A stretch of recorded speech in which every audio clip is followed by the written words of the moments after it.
Impulsan nuestras vidas. Desde coches hasta cortadoras de césped, de barcos a locomotoras. Han transformado nuestro mundo y nos han llevado a la Luna. A continuación, la historia del motor.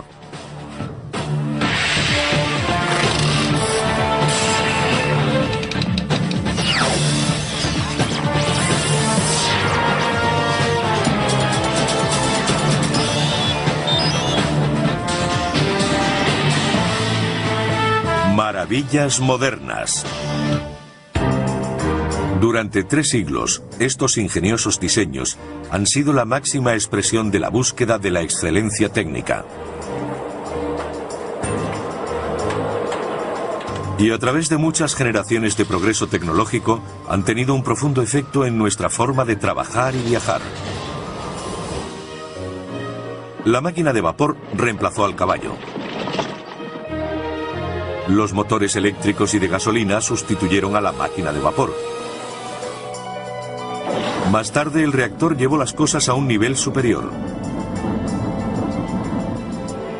Y ahora, los motores microtecnológicos demuestran que menos es más.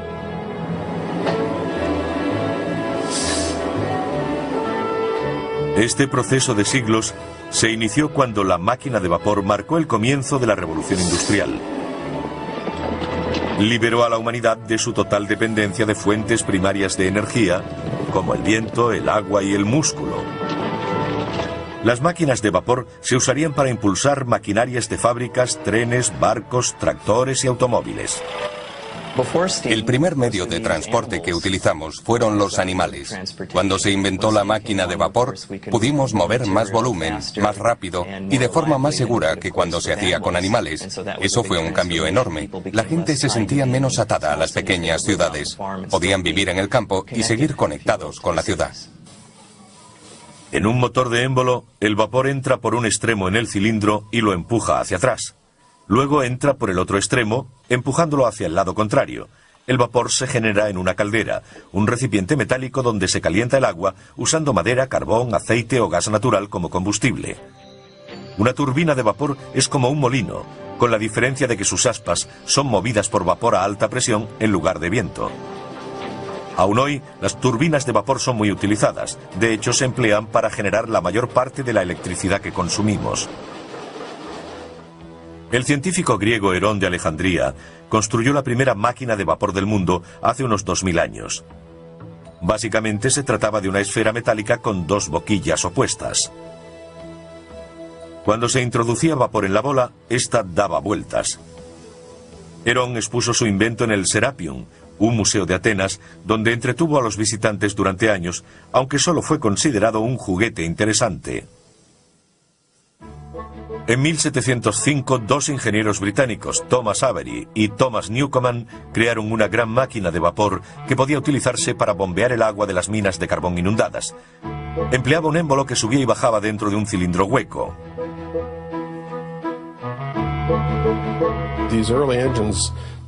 Estos primeros motores no tenían el engranaje necesario para convertir el movimiento de vaivén en otro de impulso rotatorio. Eso no sucedió hasta la década de 1770, cuando James Watt desarrolló la máquina de vapor más famosa del siglo XVIII. James Watt, un profesor de la Universidad de Glasgow, inventó varias mejoras, haciéndola mucho más práctica para mover maquinaria. Su regulador centrífugo o de bolas se expandía a medida que el motor iba más rápido. La fuerza centrífuga hacía que las pesadas bolas metálicas se separaran, cerrando una válvula que lo desaceleraba. Y a medida que se expandían, controlaban el movimiento del vapor en el cilindro. Se trataba de un dispositivo muy eficiente para evitar revoluciones excesivas y, aún más importante, para mantener un movimiento uniforme y regular. En 1800, más de 1.500 máquinas de vapor funcionaban en Europa y los Estados Unidos. Además de bombear el agua de las minas, también impulsaban las máquinas de las fábricas. Gran Bretaña fue la primera nación occidental y del mundo realmente en industrializarse. Y mucho de lo que allí se creó se desarrolló a partir de la invención de la máquina de vapor. En 1830 los barcos de vapor atravesaban regularmente el Atlántico. Los primeros no eran muy diferentes de los de vela de ese periodo. Tenían altos mástiles y velas, pero la gran diferencia era la enorme rueda de paletas en medio del barco. Movida por una máquina de vapor, proporcionaba potencia extra al girar en el agua. La mayoría de los barcos de vapor y los posteriores ferrocarriles redujeron radicalmente el tiempo para recorrer largas distancias. El político norteamericano Chancellor Calhoun a menudo hablaba de conquistar espacio. Y básicamente eso es lo que hicieron estas máquinas. Ayudaron a conquistar espacio. Acortaron distancias entre dos lugares. Eso fue particularmente cierto en el caso de las máquinas de vapor cabalgando sobre raíles de acero que abrieron la entrada al oeste americano en 1800. En 1860 había casi 50.000 kilómetros de vías en Estados Unidos. Y en 1869 se puso el clavo dorado en Promontory Point, Utah, para unir las vías de la Unión y la Central, procedentes de las costas este y oeste.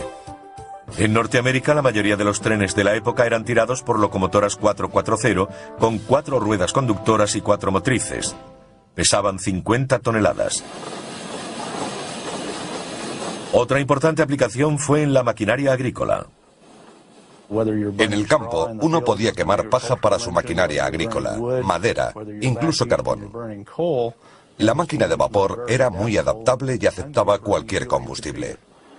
Eso la hizo ideal para el campo.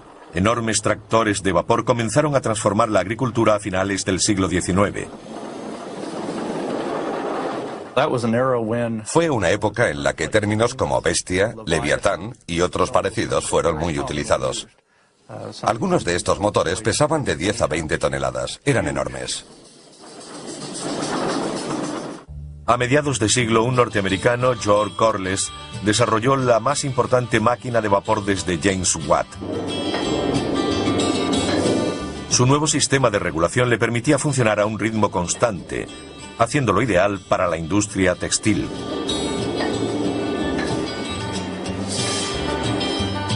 Este motor de Corliss, recientemente restaurado, fue uno de los 3 instalados en un molino de azúcar al sur de California en 1911. Durante 67 años, impulsó maquinaria para la obtención de azúcar de remolacha. Tenían vapor para cocer y limpiar las remolachas. Movía toda la maquinaria y un generador de la fábrica. Así tenían luz y energía para todo lo demás. Y la fuerza motriz necesaria para la centrifugadora, extrayendo el azúcar de la pulpa de la remolacha. Era un sistema muy eficiente. La máquina de vapor lo hacía todo. El enorme volante pesaba 8.500 kilos y el conjunto unos 40.000. El motor de 300 caballos prestó servicio hasta 1978, cuando se derribó la azucarera Holly de Santa Ana.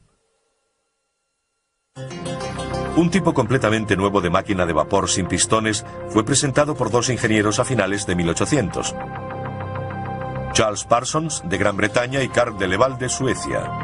Y no es el único tipo de máquina de vapor que sigue hoy en uso. Las turbinas que utilizan la presión del vapor para hacer girar las aspas de un rotor son más compactas que los motores de émbolo y normalmente permiten temperaturas superiores y una mayor expansión del vapor. Todo ello implica más potencia. A principios de 1900 navegaban por el Atlántico varios buques impulsados por turbinas y en 1920 ya habían sustituido a los antiguos motores de émbolo en los grandes transatlánticos. Desde el Queen Mary, votado en 1934, hasta el Estados Unidos, votado en 1951, eran propulsados por turbinas de vapor. Actualmente, portaaviones y submarinos de la Marina estadounidense son propulsados por turbinas de vapor con combustible nuclear. Es muy probable que el televisor que ahora mismo está mirando funcione gracias al vapor. La mayoría de las centrales eléctricas, sobre todo en Estados Unidos, utilizan turbinas de vapor, incluyendo las nucleares como esta.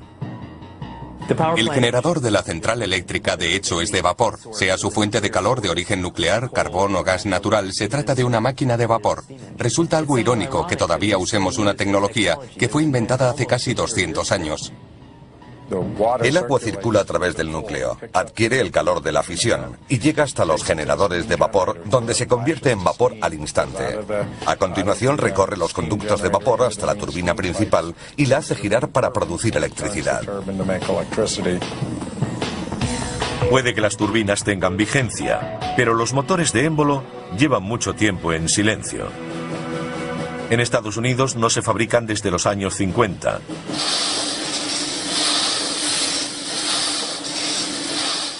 Pero su sonido llena el Museo de Motores Antiguos en Vista, California, cerca de San Diego, donde hay docenas de máquinas funcionando.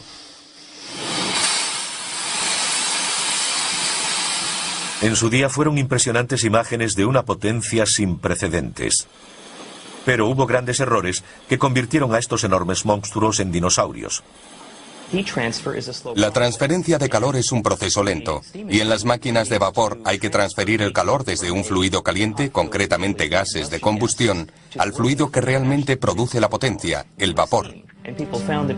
Se advirtió que utilizando motores de combustión interna en los que el fluido que se expande y el que genera el calor es el mismo, la mezcla carburante, se obtenía más potencia con un motor más pequeño.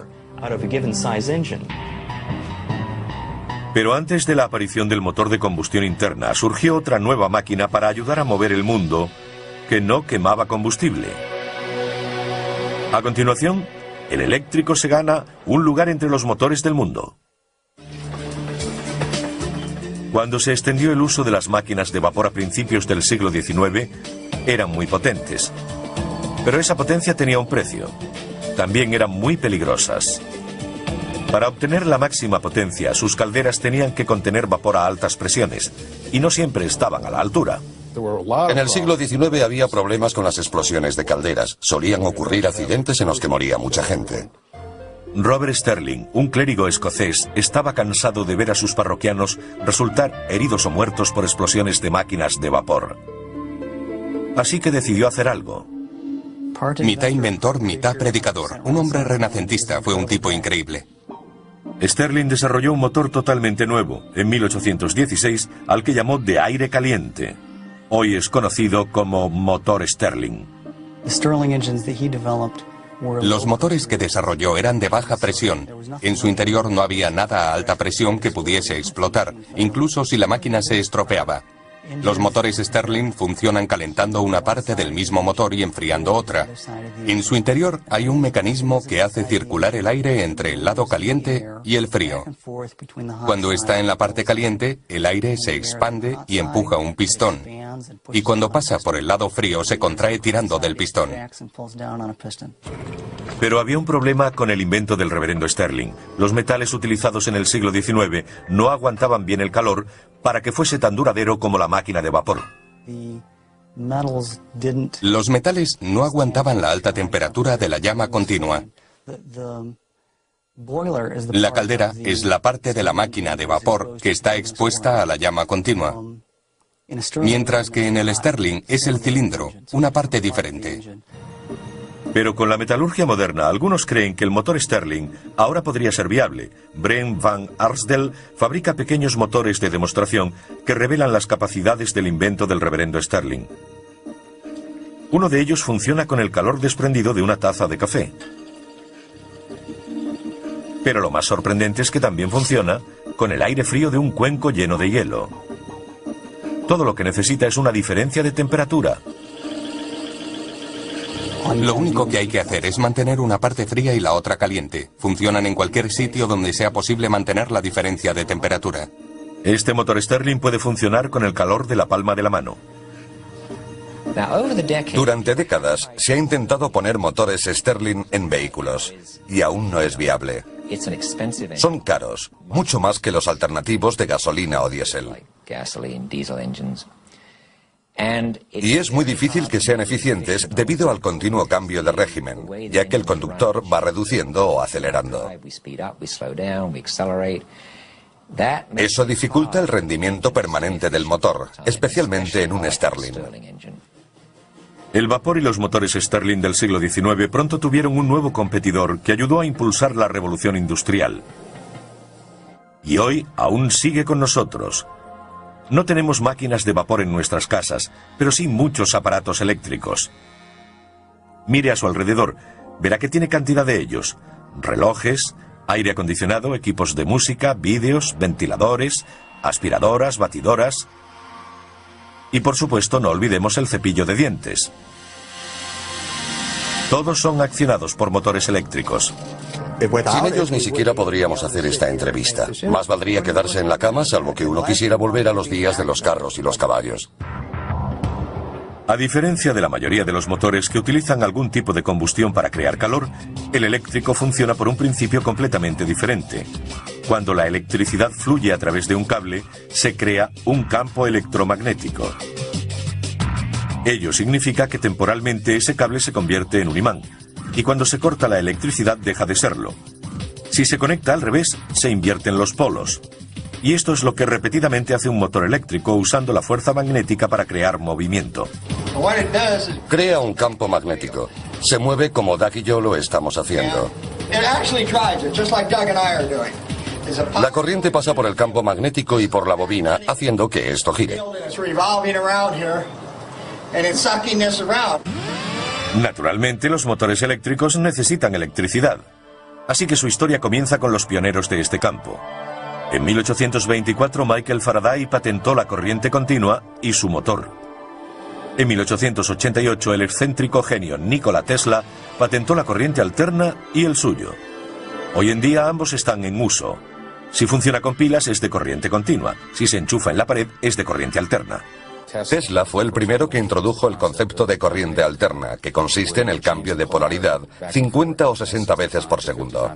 Pero Edison no creía en ello y despidió a Tesla, que fue a trabajar con George Westinghouse. Tesla estaba en lo cierto. La corriente alterna podía ser transportada a muchos kilómetros, mientras que existían limitaciones significativas para la distribución de corriente continua. George Westinghouse adquirió las patentes para el sistema de corriente alterna de Tesla, y en 1891 montó la primera línea de corriente alterna de alta tensión en California, conectando San Antonio Canyon con Pomona y San Bernardino.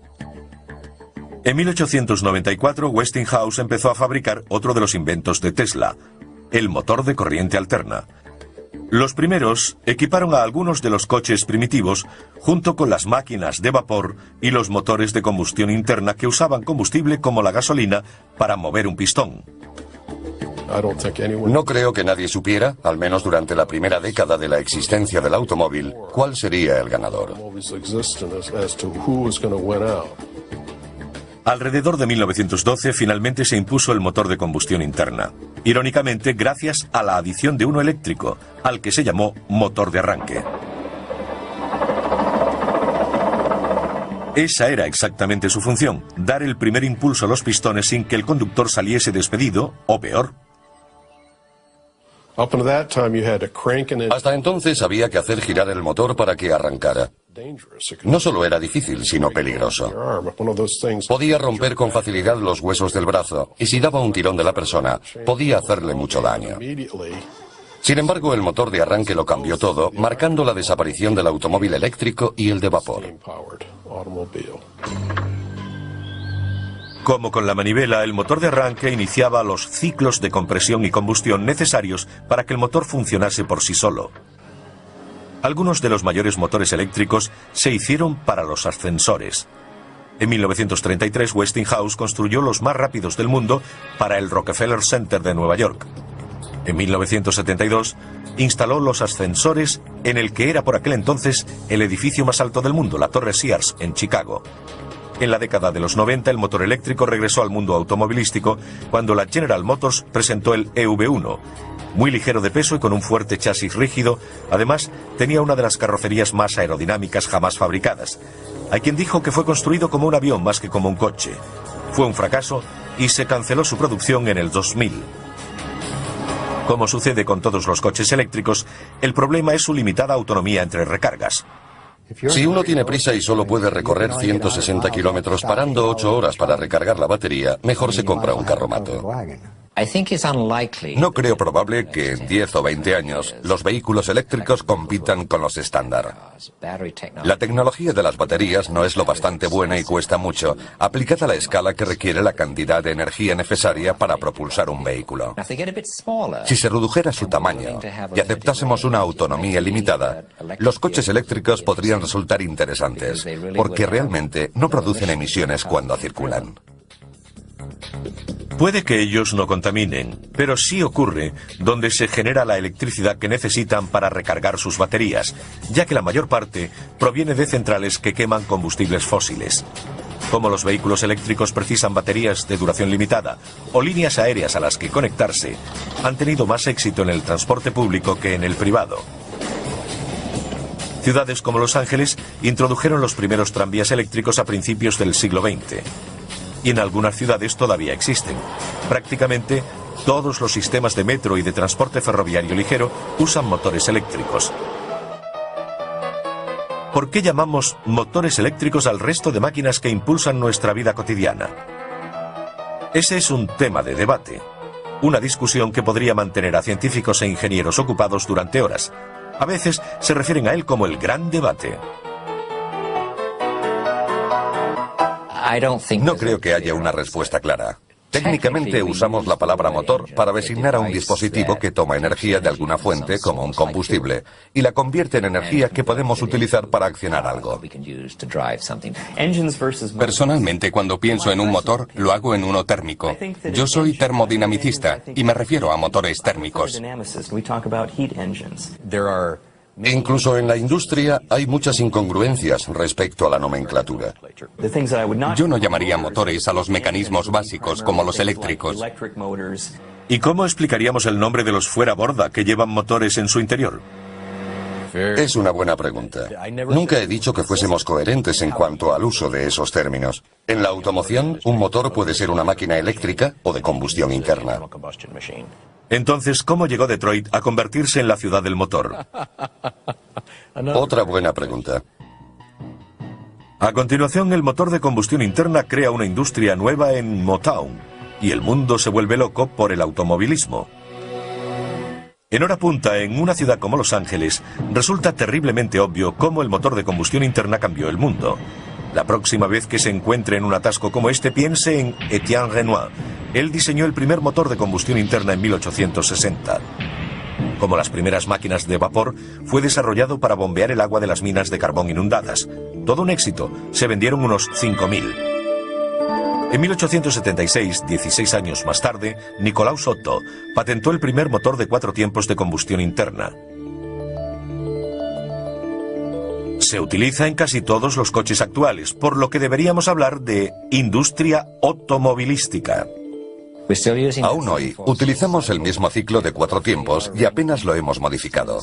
Hay un pistón dentro de un cilindro, una biela y un cigüeñal, como sencillo mecanismo para convertir el movimiento de subida y bajada del pistón en el movimiento rotatorio de árbol de transmisión. Es lo que inventó y lo que aún utilizamos. En 1892, Rudolf Diesel patentó el motor diésel. Es similar al motor de combustión interna corriente, salvo que no tiene bujías. Se aspira aire en el tiempo de bajada. Luego es comprimido en el de subida, lo que hace que aumente mucho de temperatura. El aire se calienta tanto que cuando se inyecta el gasóleo, la mezcla del combustible y el aire arde. Mercedes-Benz produjo en serie los primeros automóviles diésel en los años 30. Por su robustez y potencia, los motores diésel de los distintos fabricantes son ampliamente utilizados en grandes camiones y maquinaria pesada. A medida que evolucionaban, tanto los de gasolina como los diésel cambiaron la forma en que se construían las ciudades. También cambiaron la forma de combatir. En la Segunda Guerra Mundial, la producción alcanzó un récord máximo en Estados Unidos. Los nuevos motores hechos en Detroit impulsaron el esfuerzo bélico. Los industriales norteamericanos utilizaron su equipamiento y conocimientos para fabricar 4 millones de motores de todo tipo y tamaño, para camiones, tanques y aviones. La construcción de esta fábrica kilométrica a las afueras de Dearborn, Michigan, costó al gobierno $65 millones. Bajo la dirección de Henry Ford produjo 57.000 motores de avión y 9.000 bombarderos. Otras plantas de Ford produjeron 250.000 de tanques y jeeps. Al confiar en los motores de pistones para nuestros cazas y bombarderos, la industria automovilística adaptó sus instalaciones de fabricación para estas aplicaciones. Y la producción de coches disminuyó mucho. Hasta los años 50, la mayor parte del desarrollo del motor se concentraba en hacerlos más potentes y baratos de fabricar. Más tarde apareció en el horizonte algo llamado humo, y por ello la tecnología tuvo que acelerar en una dirección diferente. Los sistemas de control de contaminación presentados por todos los fabricantes de automóviles en los años 60 y 70 redujeron las emisiones, pero también disminuyeron la potencia, ya que reducían la toma de aire. Un motor que no puede respirar libremente es menos potente. En la vida del motor de combustión interna, la mayoría de los desarrollos han sido evolutivos, pero uno de ellos fue revolucionario.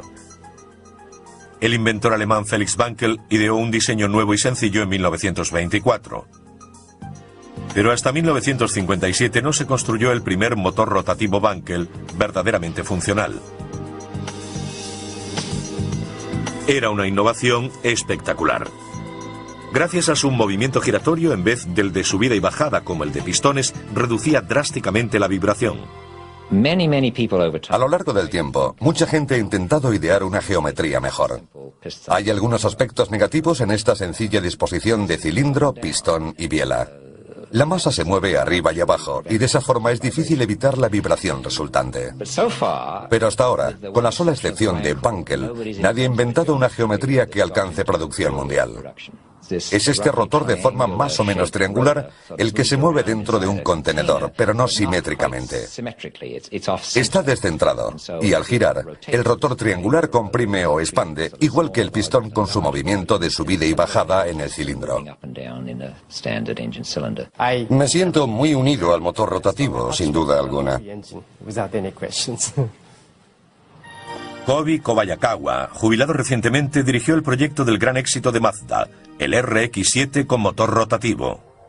Esta es la única parte móvil del motor rotativo.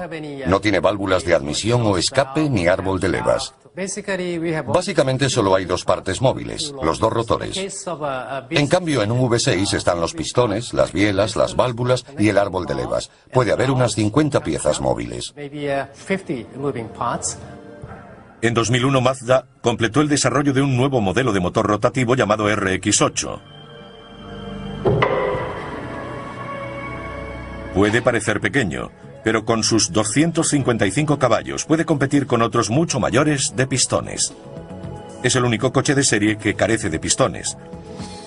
Kobi Kobayakawa habló con Felix Wankel pocos años antes de la muerte del inventor, en 1888. Yo le admiraba desde hacía muchos años. Su forma de ver el motor rotativo de Mazda siempre fue como la de un padre a un hijo.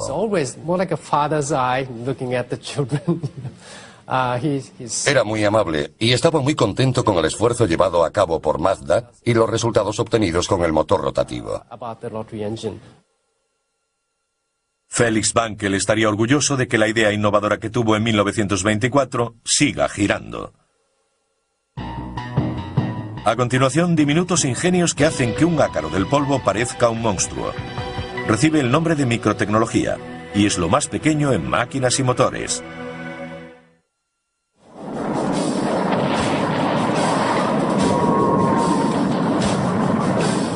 ...1941... El mundo está en guerra. Es el momento de un nuevo avance tecnológico. Aparece el reactor.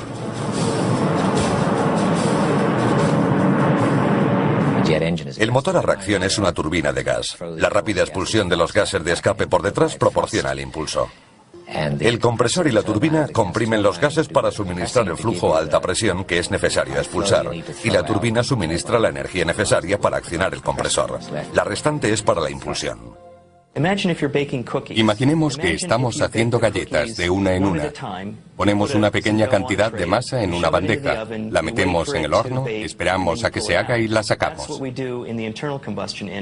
Pues eso es lo que hacemos en el motor de combustión interna de pistones alternativos. Entra la mezcla carburante, punto. Se comprime, punto. Arde y se expande, punto. Se expulsa, punto. Es un constante empezar y acabar. Mientras que en el reactor se trata de un solo proceso continuo. Todo comenzó hace unos 60 años, cuando Gran Bretaña y Alemania se afanaban por crear el primer avión a reacción.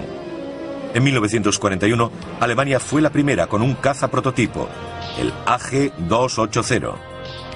Un año más tarde tenían otro incluso mejor, el ME-262. Fue el primer avión a reacción del mundo fabricado en serie. El primer reactor británico, el caza Gloster Meteor, hizo su primer vuelo de prueba en marzo de 1943. Desde entonces se ha evolucionado hasta llegar a esto. Airbus Industries desarrolla lo que algunos llaman el Super Jumbo. Un avión de 2 plantas, un 50% mayor que el Boeing 747 y capaz de transportar de 600 a 700 pasajeros.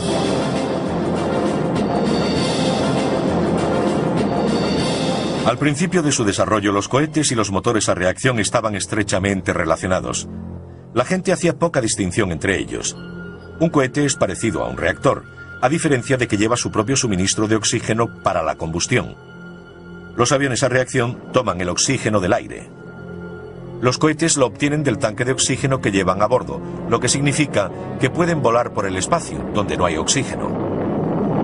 A los experimentos con cohetes de Robert Goddard en Estados Unidos a principios de los años 30, le siguieron los de Werner von Braun en la Alemania nazi, que le llevó al desarrollo de los cohetes V2 que cayeron sobre Gran Bretaña durante la Segunda Guerra Mundial.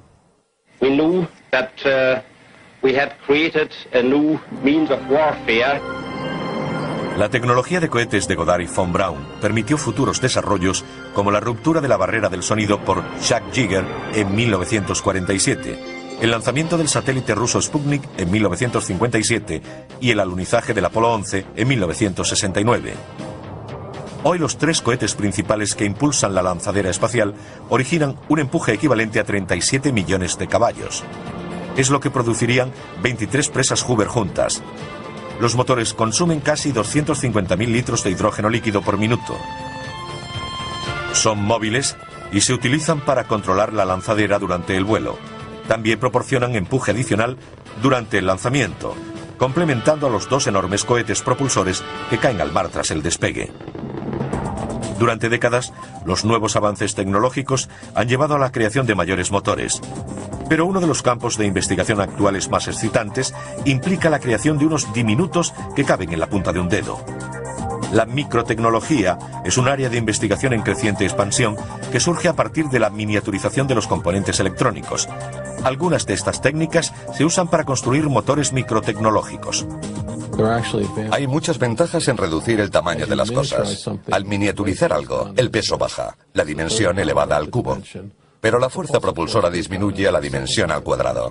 Así que a medida que se reduce de tamaño, aumenta la propulsión respecto al peso. El profesor Martin Schmidt del Instituto de Tecnología de Massachusetts ha desarrollado un motor a reacción del tamaño de un sello de correos. ¿Pero por qué lo hizo? En primer lugar, porque es muy divertido. Y en segundo lugar, porque hay muchas aplicaciones para este tipo de propulsión, como aviones o satélites en miniatura.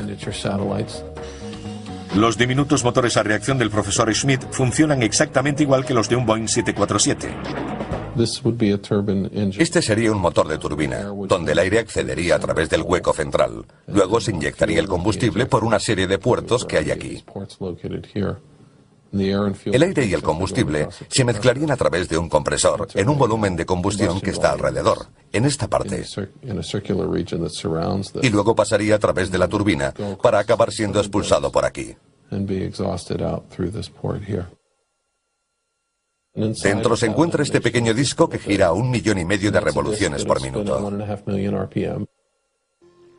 Los científicos del Instituto de Tecnología de Massachusetts creen que este motor podría impulsar un avión diminuto con una envergadura de unos 8 centímetros.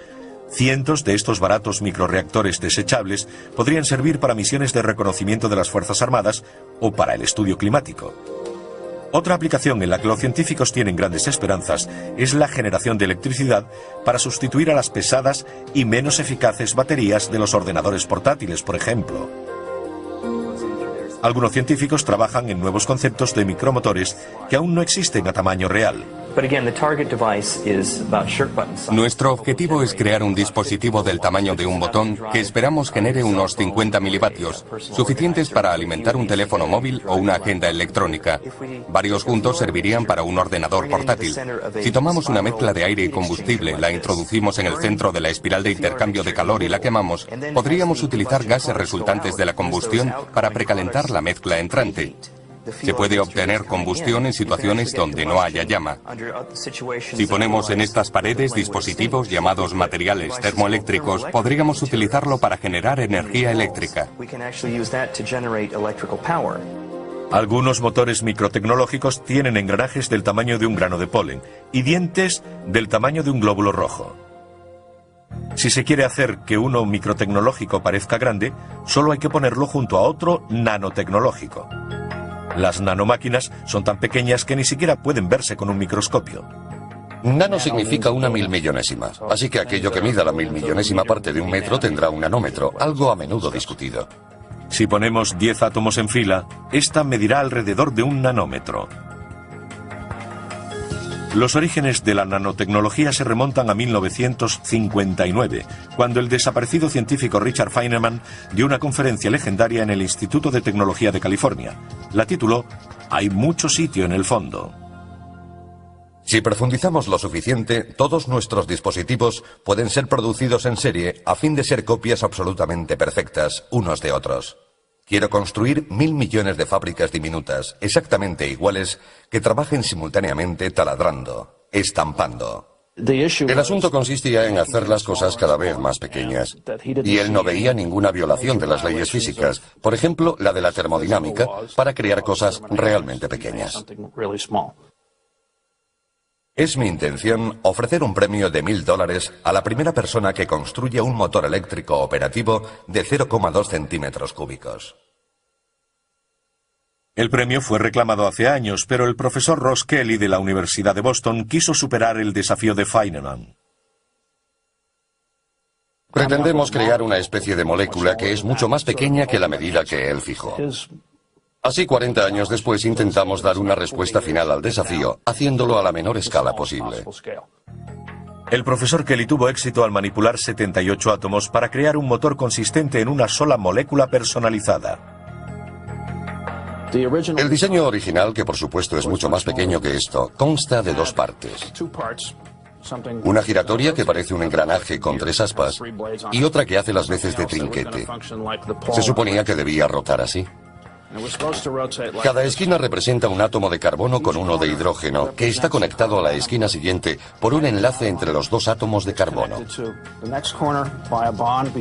La siguiente esquina también se une al otro mediante un enlace entre los átomos de carbono, y gracias a las leyes de la química se puede predecir la longitud de las distancias y la geometría. En otras palabras, incluso a pesar de ser tan diminuto que es imposible verlo, Kelly sabe que ha creado una molécula cuyos átomos funcionan como un motor. Le llevó 4 años desarrollar su molécula motora, pero ahora puede producirse en grandes cantidades, muy grandes. Sí, teníamos un matraz con unos 1000 millones de moléculas motoras aproximadamente. Pueden fabricarse tantas como se quiera, trillones y trillones. Creo que la manipulación a nivel micro y nanotecnológico tendrá un gran impacto, permitiéndonos construir un número casi limitado de dispositivos y sistemas. De hecho, estos tendrán tantas aplicaciones como las tuvieron los construidos durante la Revolución Industrial. A continuación, los coches que pueden combinar lo mejor de ambos mundos, híbridos impulsados por un motor de gasolina y otro eléctrico. Híbridos. Hay quienes los ven como el futuro de los automóviles. En los híbridos como el Prius, presentado por Toyota en 1997, los motores pueden propulsar el coche de forma independiente o conjunta. Para reducir las emisiones, el eléctrico se utiliza para impulsar al vehículo hasta los 25 km/h aproximadamente. Luego entra en acción el de gasolina. Los coches eléctricos no contaminan, pero el problema es que tienen que ser recargados constantemente. Los híbridos ofrecen las ventajas de los coches eléctricos y no hay que enchufarlos a los lugares de recarga, porque lo hacen mientras están en movimiento. Es regenerativo. Toma la energía de las ruedas y a través del motor vuelve a la batería. Con el frenado regenerativo, el coche desacelera usando su motor eléctrico como un generador. Esto crea una resistencia en la tracción y carga la batería. En otras palabras, funcionando como un freno, el generador crea energía en lugar de desperdiciarla en forma de calor desprendido, como los frenos normales. A medida que doblamos la esquina, la aceleración inicial es motora. Y a medida que piso el acelerador, comienza a funcionar el motor. El verde es carga, el rojo es potencia. Si dejo de pisar el acelerador, el motor se desconecta. La energía fluye desde las ruedas a través del motor hasta las baterías. Honda, rival de Toyota, empezó a vender este híbrido biplaza llamado Insight en el año 2000. Ambos cuestan unos 17.000 euros. En Japón se han vendido más de 34.000 híbridos desde 1997. Son más caros porque tienen unas baterías y un motor añadidos que hay que sumar al normal de gasolina. Y los beneficios dependen del tipo de conducción que ofrezcan estos vehículos. En Japón casi doblan las ventas de vehículos diésel, ya que sus autovías están muy congestionadas. La conducción es lenta y hay que estar todo el tiempo parando y arrancando. Si lo comparamos con el tipo de conducción que tenemos en Norteamérica, donde las autovías están menos congestionadas y conducimos a más velocidad y mayores distancias, los híbridos no resultan tan atractivos. Los trenes han utilizado el concepto de híbridos desde hace años. Las locomotoras que llamamos diésel son realmente diésel eléctricas, con un potente motor diésel que genera electricidad para que los motores eléctricos muevan las ruedas. Sin embargo, los híbridos no son la única esperanza del futuro de los automóviles. También está el hidrógeno. En el año 2000, BMW presentó el primer coche de fabricación en serie del mundo que podía trabajar con hidrógeno o gasolina. Cuando se cambia el modo para que funcione con hidrógeno, es como desactivar la contaminación. Lo único que sale del tubo de escape es vapor de agua. Pero el hidrógeno tiene un precio. La pregunta clave es, si alguien quiere hidrógeno, ¿dónde lo consigue? La forma más económica de obtenerlo es a partir del gas natural, que contiene carbono. Así que al producir hidrógeno, liberamos carbono a la atmósfera, algo que no ayuda mucho al efecto invernadero. Si obtuviésemos el hidrógeno a partir de la energía nuclear o solar, quizás pudiéramos encontrar una forma económica de hacerlo sin liberar dióxido de carbono.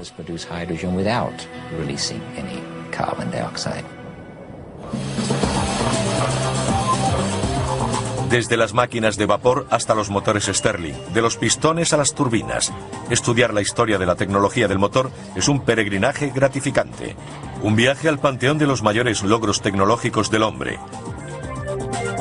Desde que Herón construyó su primera máquina de vapor en la antigua Grecia, la humanidad ha quedado fascinada con los últimos motores. Lo hice porque pensé que sería ingenioso. No pensé mucho en sus aplicaciones. Sin duda, esa fascinación nos mantendrá conectados al futuro e impulsará nuestra habilidad para seguir cambiando nuestro mundo, inventando nuevas clases de motores, aunque no estemos seguros de para qué servirán.